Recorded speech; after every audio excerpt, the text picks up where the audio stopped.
So 2026 சட்டமன்ற தேர்தல் முடிஞ்சிருக்கு. தமிழக வெற்றி கழகம் வந்து பெரிய வெற்றி வாய்ப்பை அடைந்திருக்கிறது. இந்த சூழ்நிலையில் அவர்களுக்கு நம்முடைய மனமார்ந்த வாழ்த்துக்கள். அதே நேரத்தில் இந்த மண்ணுக்காகவும் மக்களுக்காகவும் ஒரு அரசியலை முன்வைத்து ஒரு 10 வருடம், குறைந்தது ஒரு 15 வருடங்களாக பேசி வருகிறார் சீமான் அவர்கள்.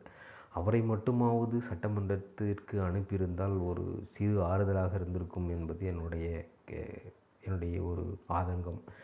நான் வந்து சீமான் கட்சியை சேர்ந்தவன் கிடையாது.